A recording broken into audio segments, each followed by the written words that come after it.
शुरू करते हैं।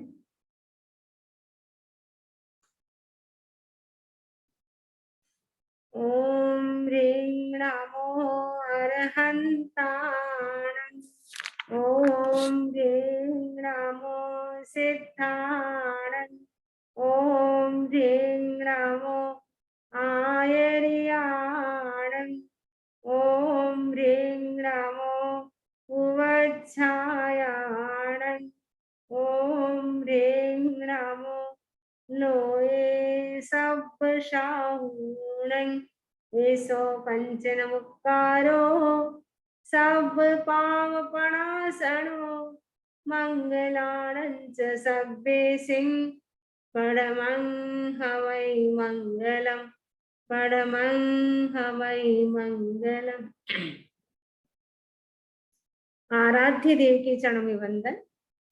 आदरणीय समणी जी, उपस्थित भाई तथा बहन, 10वें कालिक सूत्र का हमारा वाचन चल रहा है। इसके अंतर्गत 6ठा चैप्टर हमारा चल रहा है। 6ठे चैप्टर के अंतर्गत हमने 48 श्लोकों की चर्चा की थी। आज हम 49 से चर्चा करेंगे। सॉरी, 50 हमारी चर्चा हो गई थी, 51 से चर्चा करना है। तो सबसे पहले हम श्लोक का उच्चारण करेंगे।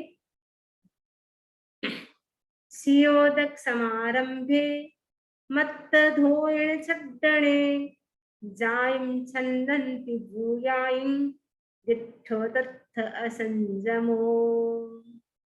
सियोदक समारंभे, सियोदक है शीतोदक, शीतोदक है सचित पानी। सियोदक समारंभे मत्त धोयण छड्डणे, मत्त यानी बर्तन, धोयण धोने, बर्तनों को सचित जल से धोने में और बर्तनों के धोए हुए पानी को डालने में प्राणियों की हिंसा होती है। भूतानी यानी प्राणियों की, छन्नन्ति में हिंसा होती है।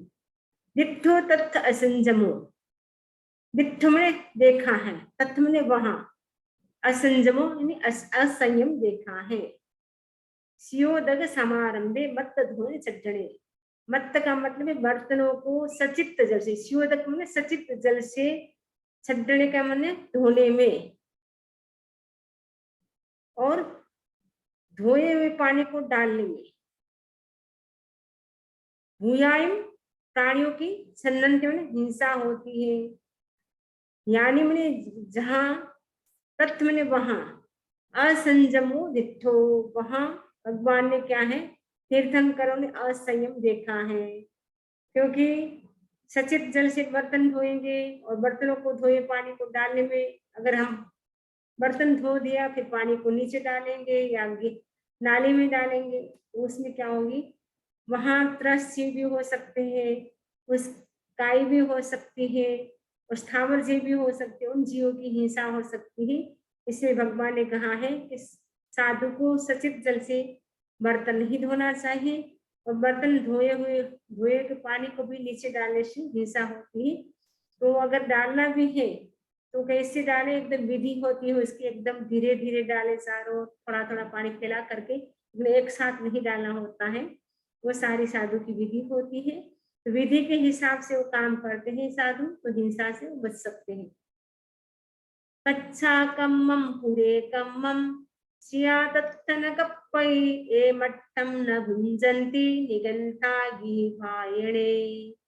कच्छा कम्मम पुरे कम्मम सिया तत्थ न कप्पई ए मट्टम न भुंजन्ति निगंथा गीभायणे।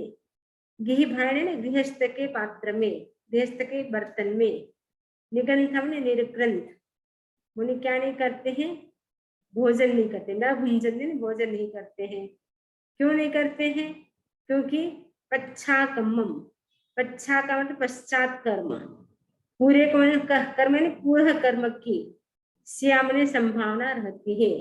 तथ्य न कप्पई, इसलिए निर्ग्रंथ को वहां ए मठो, इसलिए तथ्य मैंने वहां न कप्पई निर्ग्रंथ को कलपता नहीं है। कहाँ नहीं कलपता है? गृहस्थ के बर्तन में भोजन करना। साधु होते हैं वो गृहस्थ के बर्तन में भोजन नहीं करते हैं। क्यों? क्योंकि गृहस्थ के बर्तन में भोजन करेंगे तो बच्चा कम पूरे कम में दोनों प्रकार के दोष लगेंगे।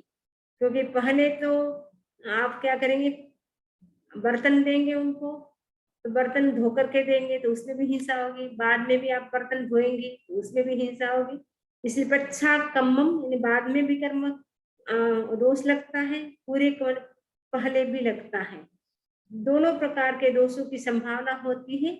इसलिए साधु क्या है, घी पायने गृहस्थ के पात्र में न मुंजनते, भोजन नहीं करते हैं। आसंदी पर्यंकेषु मंचमासा लयेषु वा अनायर्य मज्जानम आसितु सैतुवा। आर्यों के लिए अनायर्य अज्जानम, अनाचरितम आर्याणम, आर्याणम आर्यों के लिए क्या क्या अनाचरणीय है? आसंदी, आसंदी का मतलब है बैठने के लिए जो माचा जैसा होता है, आसंदी।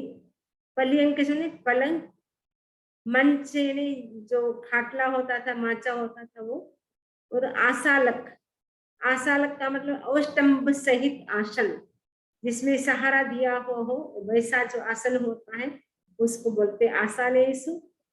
और आसित ने बैठना, शैत ने सोना, अनायर्य, अनायर्य अनाचीर्ण है। जो साधु होते हैं, साधु के लिए कहा गया है, आर्य, आर्य का मतलब साधु, साधु के लिए आसंदी, पलंग, मंच और आसालक और बैठना या सोना अनाशीर्ण है। अनाशीर्ण का मतलब है वो करने योग्य नहीं है, यानी वहां पे वो सो नहीं सकते हैं। पलंग पे भी नहीं सो सकते, आसंदी पर भी नहीं सो सकते हैं और माचा पर भी। पहले के जमाने पलंग होते थे ऐसे लोहे का होता था, उसमें खांचा होता था तो जीव की संभावना होती थी, इसलिए उसमें नहीं सोना होता है। जैसे पट होता है, लकड़ी का पट होता है, या उसमें सो सकते हैं।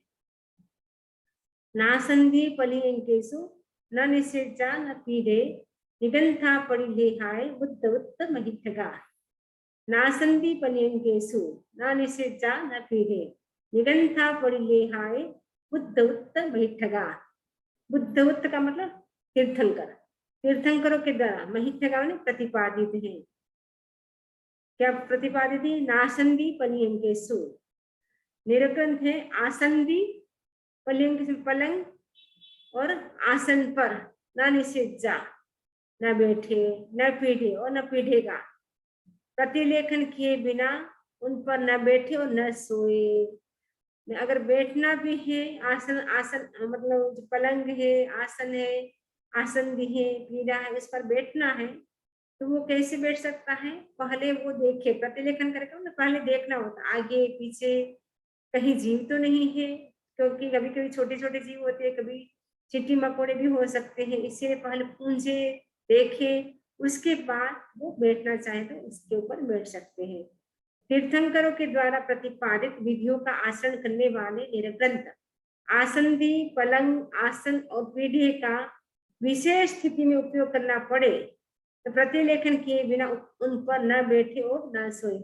ऐसे तो बैठना नहीं है, लेकिन कोई विशेष स्थिति हो तो उसका उपयोग कर सकते हैं, लेकिन वो करे तो भी कैसे करें? प्रतिलेखन करके उसका उपयोग करें।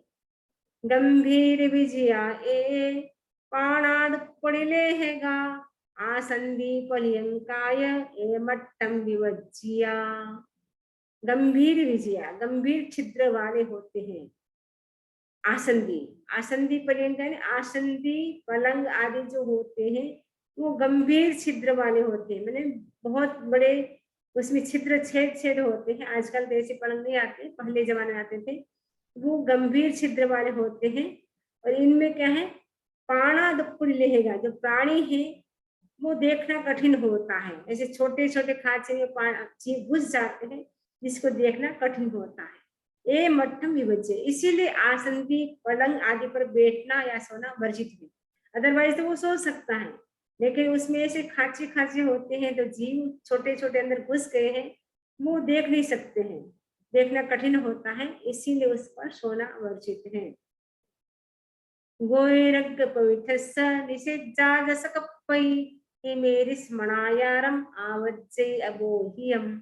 गोरग पवित्रस्स, गोचरी के लिए गया हुआ मुनि, निषिद्धादसकप्पै, गृहस्थ के घर में अगर बैठता है तो इस प्रकार के आगे कहे जाने वाले अबोधिक कारक अनाचार को प्राप्त होता है। इमे ऋषि ने इस प्रकार आगे कहे जाने वाले अबोही मन अबोधि कारक, अनायार मन अनाचार को अबज्जिन प्राप्त होता है।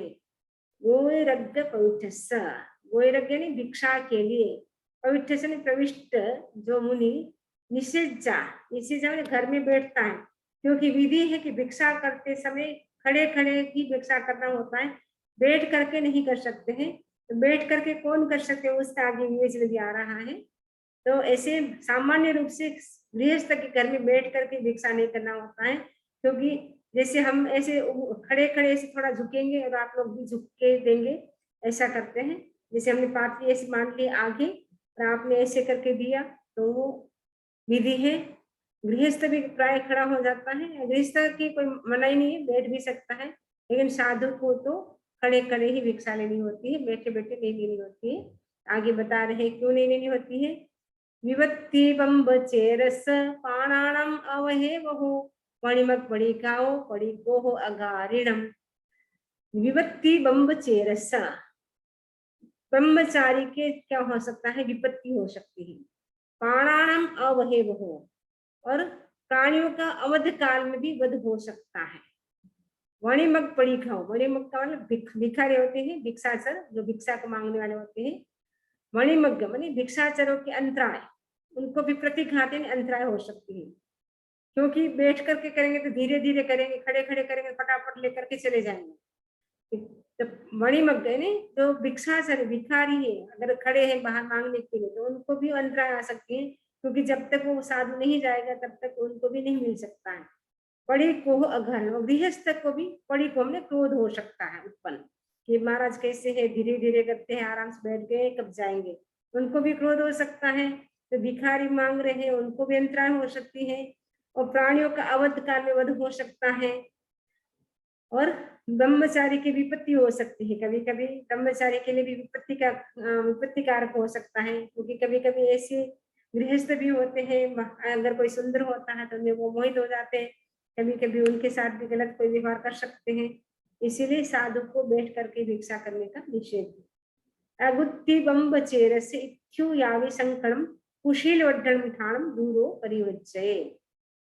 अगुत्ति बम्ब चेरस, ब्रह्मचर्य की क्या होती है, अगुत्ती, अगुप्ती होती है, ब्रह्मचर्य उनका सुरक्षित नहीं रहता है। इत्यु यावि संकट, और स्त्री के प्रति भी शंका उत्पन्न हो सकती है। अगर बैठ करके करेंगे तो स्त्री के प्रति भी शंका उत्पन्न हो सकती है कि ये है महाराज कैसा है, स्त्री या तो स्त्री का उसके साथ है ज्यादा, या मुनि का स्त्री के प्रति है, ऐसी शंका भी हो सकती है। कुशील वर्धन स्थान, यह कुशील वर्धक स्थान है, इसलिए मुनि उसका दूर से ही वर्जन करे। कुशील वर्धन माने कुशील वर्धक, स्थान माने स्थान है, दूरो परिवज्जे, इसीलिए मुनि क्या कर दूर से ही परिवज्जे वर्जन कर दे, छोड़ दे। ब्रह्मचर्य असुरक्षित होता है और स्त्री के प्रति भी शंका उत्पन्न होती है। यह गृहांतर निषिद्धा कुशील वर्धक स्थान है, इसलिए मुनि इसका दूर से वर्जन करे। तिन्न मन्ने रागस्य निषिद्धादस कप्पै चराय विभूयस वाह्यस तवस्सिनो। तपस्विनो यानी तपस्वी, मैंने कौन कौन बैठ सकता है गृहस्थ के घर में भिक्षा करते समय, इसमें 3 लोग बैठ सकते हैं। जराए, जराए मैंने जराग्रस्त यानी जो ओल्ड एज से युक्त है, एकदम ओल्ड एज वाला हो गया, जो खड़ा नहीं रह सकता है ज्यादा देर, वो जराए अभिभूषण है, जो ओल्ड एज से ग्रस्त है। बाह्य जो रोगी है, जिसके शरीर में कोई डिजीज है, रोगी है। तपस्वी हो, तपस्वी है, बड़ी तपस्या करता है, मास कमान ठाई बेला तेला चोला पंचला, जो बड़ी बड़ी तपस्या करता है, वो तपस्वी है, तो वो बैठे बैठे भिक्षा कर सकता है। अगर शरीर में कोई रोग है, खड़ा नहीं रह सकता है, तो वो बैठा बैठा कर सकता है।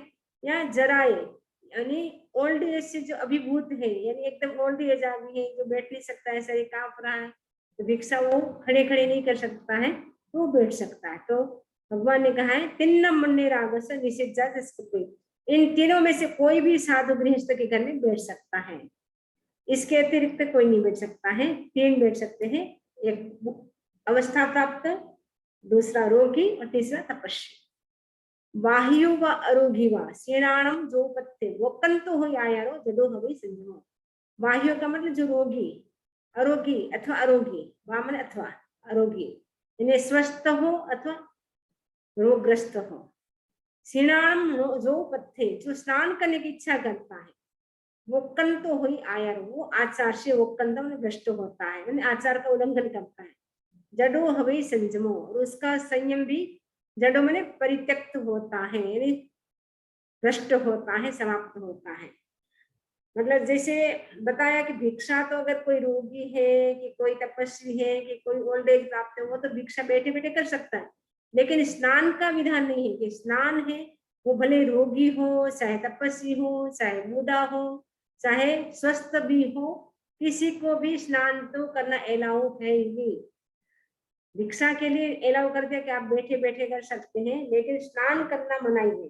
कितना ही शरीर में रोग हो, कोई भी बीमारी हो, कोई तपस्वी हो, कोई ओल्ड एज प्राप्त हो, कितनी ही गर्मी हो, राजस्थान की भयंकर गर्मी, पसीना टपक रहा हो, लेकिन स्नान करने का निषेध है, क्योंकि स्नान करने से क्या है, वो आचार का उल्लंघन करता है। क्योंकि साधु की मर्यादा है कि साधु होता है वो लाइफ लॉन्ग स्नान नहीं करता है, वो निषेध है, मनाही है भगवान की। अगर भगवान की मनाही है उसके बाद भी अगर कोई स्नान करता है तो वो आचार से भ्रष्ट होता है। संते में सुभमा पाणा सासु बिलगासुय जेव भिक्खु स्नायंतो वेदे अनुप विलावे। संति में सुहमा पाणा, सुहमा पाणा संति, सुहमा है ना सूक्ष्म, पाणा ने प्राणी, संति में होते हैं, ये बहुत स्पष्ट है। कोली भूमि में, रसासु भिलुगासन है कोली भूमि में, और भिलुगासन है दरार युक्त भूमि में क्या होते हैं, सुहमा पाणा संति, सूक्ष्म प्राणी होते हैं। और जेव भिक्खु सिनायंत वेदे पिलावे, प्राशुक जल से, वेदे का मतलब प्राशुक जल से स्नान करने वाला, रुक पिलावे का मतलब स्नान करने वाला, वेदे रुक पिलावे ने प्राशुक जल से, सिनायंत को स्नान करने वाला भिक्षु भी उन्हें जल से प्लावित करता है। विप्लावे मैंने प्लावित करता है, वेद मैंने प्राशुक जल से, सिनायंत ने स्नान करने वाला, भिक्षु मैंने भिक्षु भी उन्हें क्या करता है, विप्लावे, उत्प्लावे प्लावित करता है, जल से प्लावित करता है। ये बहुत स्पष्ट है कि पोली भूमि और दरार युक्त भूमि में सूक्ष्म प्राणी होते हैं। प्राशुक जल से स्नान करने वाला भिक्षु भी उन्हें जल से प्लावित करता है, क्योंकि स्नान करेगा वो पानी कहाँ जाएगा, वो नाली में जाएगा, और भूमि एकदम पोली है, उसमें दरारें पड़ गई हैं, उसके अंदर छोटे छोटे जीव होते हैं, तो वो पानी उसके अंदर जाएगा, जिससे क्या होगा, जीवों की हिंसा होगी। इसलिए साधु को स्नान नहीं करना है। आप कहेंगे आजकल तो बाथरूम है, तो बाथरूम में भी तो पानी कहाँ जाता है, नाली के अंदर जाता है, तो नाली के अंदर पानी गिराएंगे तो उसमें भी कितने जीव उत्पन्न होते रहते, तो वो हिंसा हो सकती है। इसीलिए साधु को स्नान नहीं करना है अहिंसा की दृष्टि से। तो अहिंसा का पालन तब होगा वो स्नान नहीं करना है, क्योंकि साधु को किसी भी प्रकार की हिंसा नहीं करनी होती है, तो स्नान करता है वो भी एक प्रकार की विभूषा हो जाती है। स्नान करना जरूरी नहीं है, उसके लिए साधु को स्नान की मनाही की गई है। तम्हा ते न सिनायन्ति सिए उसीर्वा जावत जीवम वयम घोरम असिणान मैठगा। कोई के चलो साधु को सचित पानी से नहीं, अचित पानी से तो वो स्नान कर ही सकता है, तो इसमें बताया है तम्हा तेन सिनायन्ति, इसलिए मुनि सियण का मतलब शीत यानी ठंडा पानी, उष्ण का उष्ण जल से स्नान नहीं करते, न सिनायन स्नान नहीं करते, जावत जीवन जीवन पर्यंत, घोर मन घोर असिनान स्नान व्रत का पालन करते हैं। स्नान न करना भी एक प्रकार का घोर तपस्या है, क्योंकि गृहस्थ होते हैं उनको तो एक दिन भी स्नान नहीं करते तो उनको कैसा लगता है। साधु को तो लाइफ लॉन्ग स्नान नहीं करना होता है, लेकिन साधु का तो आदत हो जाती है इसलिए कुछ नहीं हो लगता है, क्योंकि संस्था में ही अभ्यास हो जाता है हम लोगों का। क्योंकि जब मुमुक्ष में हम होते हैं संस्था, पारमार्थिक शिक्षण संस्था में, जब हमारी ट्रेनिंग होती है वहीं से हमारी ट्रेनिंग हो जाती है। वहां तो मुमुक्ष में तो बाल होता है, चोटी होती है, इसलिए वहां विधान है 5 दिन से स्नान कर सकते हैं। रोज तो वहां पर भी नहीं करना होता है, 5 दिन से करना होता है, क्योंकि वहां मुमुक्ष होती बहनें, उनके बाल होते हैं, चोटी होती है, तो उनको धोना पड़ता है। इसीलिए साधु बाल नहीं रखते हैं, क्योंकि बाल होंगे तो उसमें फिर तेल डालना, कंघा रखना, उसको धोना, सब करना पड़ेगा। इसीलिए कोई भी साधु साधु होते हैं वो चोटी मतलब बाल जितना 6 महीने के अंदर आए उतना ठीक है, बाकी चोटी बने वही हिसाब बाल नहीं रखते हैं, बढ़ाते नहीं बाल। अगर बढ़ जाता है तो वो कटिंग कर लेते हैं। साधु साधियों को साल में 2 बार करना होता है। ക്ഷീണാണം അതുവാ കക്കം നോദ്ധം പൗമഗാണിയ गायसुबट्टनट्ठाय नायरन्तिकया इमि। ક્ષીણાણમ ક્ષીણાણમ स्नान, अथवा अथवा कक्कम कल्क, नोद्धम नोघ्र, पौमगाणी पद्मकेशर, गायसुबट्टनट्ठाय, गायसुबट्टन शरीर का उपटन करने के लिए, कयायु ने कभी भी नाय रंग के इसका प्रयोग नहीं करते हैं। शीणाणम मुनि शरीर का उपटन करने के लिए गंध चूर्ण, कल्क, लोघ्र, पद्म, केसर आदि का प्रयोग नहीं करते हैं। मुनि होते हैं वो उपटन भी नहीं लगा सकते हैं। कई लोग होते हैं बहुत सारे उपटन लगाते रहते हैं, किसी में पद्म, आजकल तो ये चीजें आती नहीं होगी, आजकल के आपके लोशन अलग होता है, बॉडी लोशन अलग अलग चीजें होती है, लेकिन पहले के जमाने में ये सारी चीजें यूज करते थे, जिसमें सुगंध आती है, ऐसा चूर्ण, लोग्र चूर्ण, देखना पड़ेगा पीछे इसका मीनिंग क्या है। केसर, केसर दाल भी आती है, तो इसका प्रयोग भी स्नान नहीं मतलब शरीर पर लगाने के लिए मुनि होते नहीं करते हैं। नवीनस्य वावि मुंडस्य दिहे रोम नहंसिनो म्यहुना ओ संतस्य किम विभूषाय कार्यम। इसमें बताया है नगीण से नग्न, मुंड से मुंड, दिहे रोम नहंसिनो दीर्घ रोम और नख, नहंसिनो ने नख वाले, मेहुना ओ संतस्य मैथुन से निवृत्त मुनि को किम विभूषाय कार्य, विभूषा से क्या प्रयोजन है। जो नग्न है, मुंड है, दीर्घ रोम और नख वाले तथा मैथुन से निवृत्त मुनि को विभूषा से क्या प्रयोजन है। तो उनको विभूषा करने से कोई प्रयोजन नहीं है, इसलिए इसमें साधु को मनाही है कि स्नान नहीं करना, उपटन नहीं लगाना, वो सब मनाही है। तभी 3-4 श्लोक बाकी और हैं, तो इसका हम चर्चा कल करेंगे। हम इससे संबंधित किसी को कोई प्रश्न हो तो पूछ सकते हैं। इसी आशा के साथ ओम अरहम ओम अरहम।